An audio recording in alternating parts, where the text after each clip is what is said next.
Spoštovani, najprej najlepša hvala za priložnost, da sem tu med vami v tej cenjeni mešani publiki. Jaz sem bila v dosedanjem delu navdušena nad tem, kar sem se naučila in slišala. Zdaj, moj prispevek bo sicer bolj skromen, prispevek so mi pomagali pripraviti kolegi, ki jih tukaj navajam. Zdaj, in tudi nekatera stališča, ki jih bom uporabila, so naša stališča. Morebiti dopuščam, da nekateri od mojih kolegov, družinskih zdravnikov, nekako za drugačnimi stališči gledajo na problematiko, ampak vsekakor mislim, da je pa le naše stališče, ki ga tukaj izpostavljamo večinsko. Seveda, najprej bi vam želela predstaviti, kdo sploh mi smo. Zdaj, družinski zdravnik je zdravnik, ki za bolnika skrbi od rojstva pa do smrti. Načeloma v vseh njegovih zdravstvenih težavah in mu tudi nekako nudi oskrbo ob koncu življenja. Zdaj, ne samo, da poznamo bolnika, poznamo tudi njegovo družino, širše okolje, iz katerega prihaja. Tako da to nam daje neko posebno priložnost, da bolnika obravnavamo celostno. Seveda ne obravnavamo samo njegovih telesnih težav, tudi psihološke teme, socialno področje in nekako poskušamo nasloviti bolnika kot celoto. In zdaj, vsekakor pa tudi naše delo, kakor bi nekdo mislil, da delamo relativno izolirano, za medicinsko sestro v ambulanti, naše delo v resnici izjemno timsko. In nekako prizadevamo si, da je v osredju tega tima naš bolnik, ki nekako vodi naše odločitve, mi pa tukaj pomagamo izpolnjevati oziroma seveda na strokoven način tisto, kar bolnik najbolj potrebuje. Zdaj,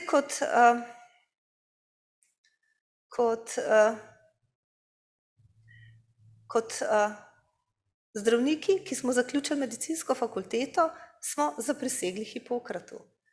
Hipokratova prisega je bila danes že omenjena. Kot dokument, ki ga nekateri mogoče razumejo kot nekaj, kar je preživeto, kar je zaostalo za časom, ampak za nas je to še vedno dokument, ki govori tudi o svetosti življenja, o tem, da življenje ščitimo, varujemo. In nekako kljub temu, da so spremembe v družbi in ki jih nekako priznavamo in ne moremo mimo njih, nekako še vedno razumemo to, kar smo pred časom, ko smo bili ob zaključku fakultete, spregovorili. In pa nekako vedno nas je strah, da če tega dokumenta oziroma etičnih kodeksov in doktrinarnih stališč ne zagovarjamo, izgubljamo svoj človeški in strokovni ugled.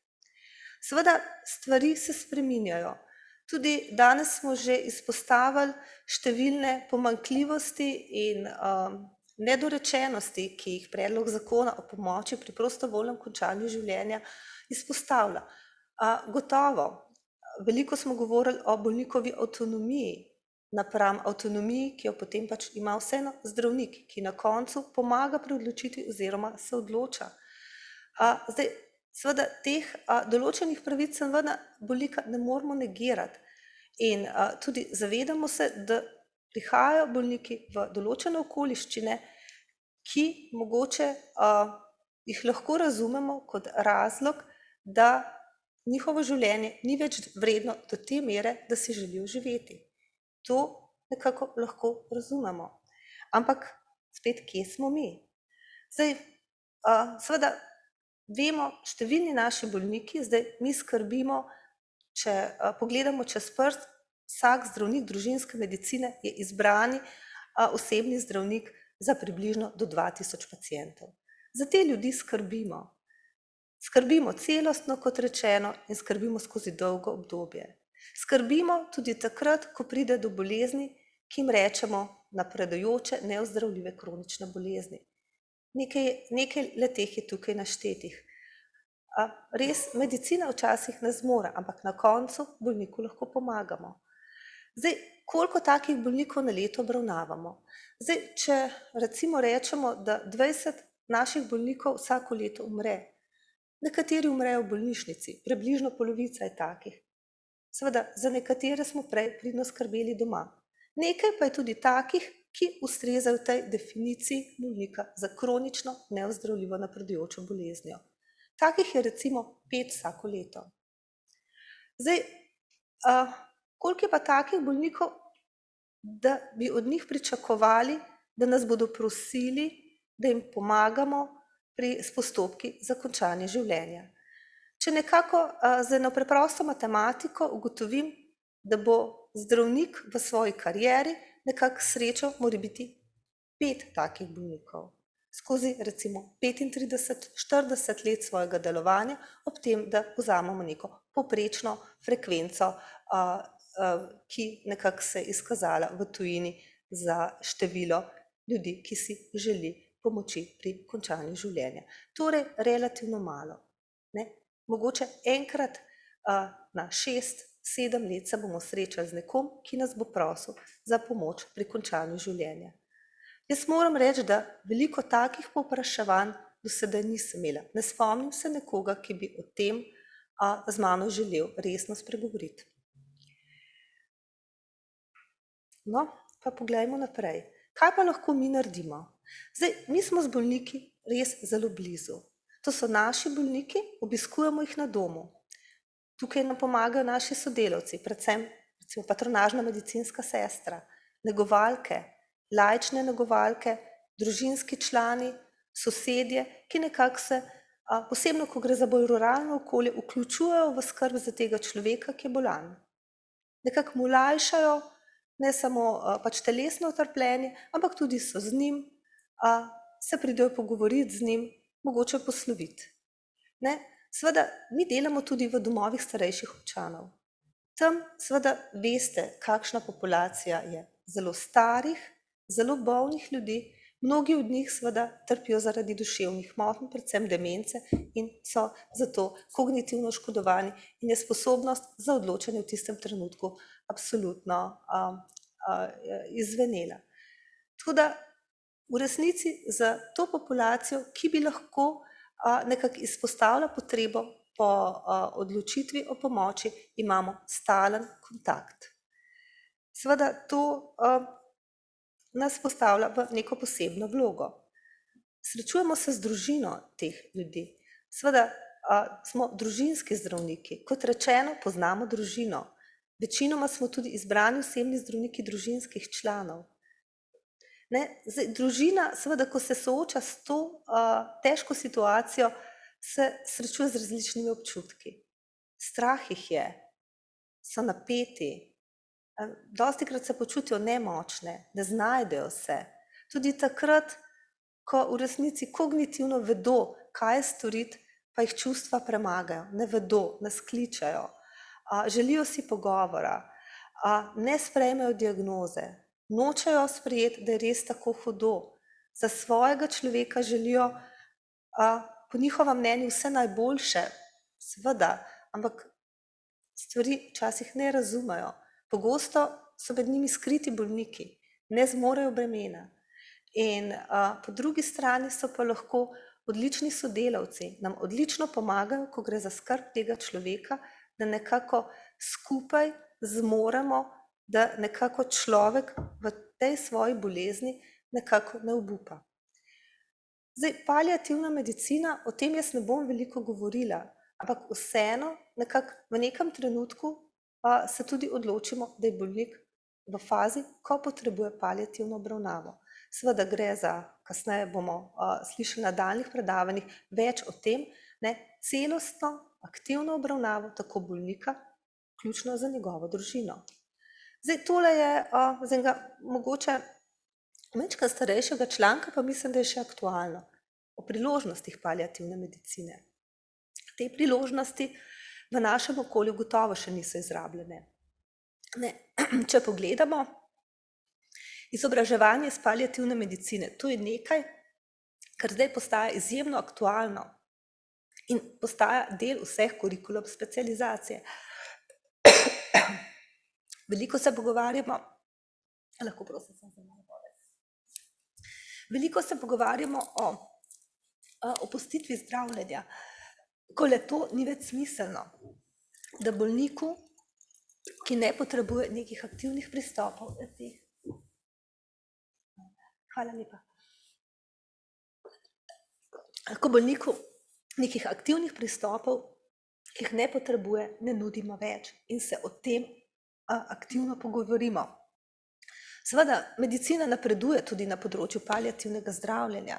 Večini bolnikov lahko na dostojen način zagotovimo za ustrezno terapijo zadostno kakovost življenja. Seveda, tim je ključnega pomena, več vemo o postopkih umiranja in pa morebiti je tukaj še ena od priložnosti, ki bomo danes tudi imeli priložnost slišati nekaj več o uporabi možnosti uveljavitve vnaprej izražene volje. Zdaj, ta možnost je saj na primarnem nivoju še relativno slabo izkoriščena, smo jo pa v posameznih trenutkih, posebej v času covida, že uporabili, predvsem izkušnjo imam iz doma starejših, ko nekako smo na tak način bolj smiselno in v resnici na človeku dostojanstven način določene bolnike verjetno bolj humano obravnavali. Zdaj, komunikacija nam gre dobro. V družinski medicini si zelo prizadevamo, da sledimo pacientu in izboljšujemo nivo komunikacije. Zdaj, komunikacija z družino človeka, ki je v fazi paliativne obravnave oziroma ob koncu življenja, je posebej težavna. Ampak tukaj nekako tega se da priučiti in tukaj smo dobri. Tega nas ni strah. Zdaj, kaj pa lahko bolniku še nudimo oziroma česa ne želimo izvajati? Zdaj, vsekakor se bomo zelo trudili za kakovostno paliativno obravnavo. Seveda, tukaj dostikrat ne zmoremo sami. Smo zelo hvaležni, da smo lahko del širšega tima. Paliativni timi, ki se v Sloveniji nekako širijo, so verjetno pravi odgovor. Zdaj, bolniki to potrebujejo. Dobri smo v komunikaciji, veliko se pogovarjamo, znamo koordinirati oskrbo, znamo koordinirati obravnavo našega bolnika, tudi ko gre za paliativo. Seveda, mi smo poznavalci naših bolnikov. Z njimi se lahko pogovarjamo zelo odkrito in odprto, tudi o njihovih željah in stališčih, kako ob koncu življenja, če bi se pojavilo za njih trpljenje, ki ga ne morejo sprejeti. In pa, kot dobri poznavalci, gotovo lahko prispevamo za svojim mnenjem, za svojim podajanjem bolnikovih stališč in pričakovanj, tudi ko pač bolnika mora biti obravnava širši tim oziroma ko gre za vprašanje postopka ob koncu življenja. Nikakor pa, zdaj tukaj je bilo v predlogu zakona izpostavljeno, da vloga zdravnika je seveda tudi vloga nekoga, ki bo pacientu pomagal do stopnje, ko bo uveljavil to svojo voljo. Nekako tukaj kot osebni zdravniki, kot nekdo, ki v dolgoletnem obdobju praktično nekako živimo z bolnikom in z družino, pa nekako ne želimo prevzeti vloge ne izvedenca, predvsem pa ne nekoga, ki bo bolniku pomagal k končanju življenja. Te vloge nočemo. Vsekakor pa to ne pomeni, da ne želimo sodelovati, v postopkih, ki bodo tistim, ki so se tako odločili, pomagali, da uveljavijo svojo voljo. Ja, zdaj tole so rezultati sicer starejše raziskave iz Kanade, ki govorijo o družinskih zdravnikih in o njihovih občutkih in sposobnostih, ko gre za umirujočega bolnika. Zdaj, te zdravniki so bili nekako, kar se tiče znanja in veščin, opolnomočeni. Seveda jasno, da tukaj nekega veselja in radosti, ko gre za smrt in umiranje bolnika, ne moreš doživljati.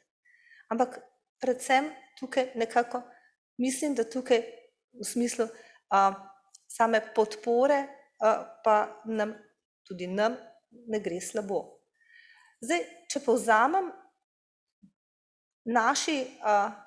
moji kolegi, zdravniki družinske medicine, ne nasprotujemo da se pogovarjamo tudi o spremembi zakonodaje, da govorimo o spremembah, ki jih zahtevajo razmere v družbi, ki zahtevajo mogoče neke stvari, o katerih se do zdaj nismo pogovarjali. Ne? Zdaj, seveda, kot dobri poznavalci bolnika, ki se z njim res lahko intimno pogovorimo in delimo z njim njegove želje, spoznamo njihova pričakovanja in se pogovarjamo o možnostih, kako mu pomagati do naravne smrti, nikakor pa ne želimo sprejeti vloge, ki so nam jo nekateri želeli dodeliti, da se aktivno vključimo v vlogo nekoga, ki bo sodeloval pri izpeljavi postopkov, za katerimi se večina nas ne strinja. Seveda dopuščam pa možnost, da so, kot je bilo že rečeno, kolegi, ki imajo drugačna stališča in nekako bi se tukaj brez ogovora vesti, kot edinega izhoda, ki nam je bil ponujen, tudi stvari na drugačen način lotili. Hvala za vašo pozornost.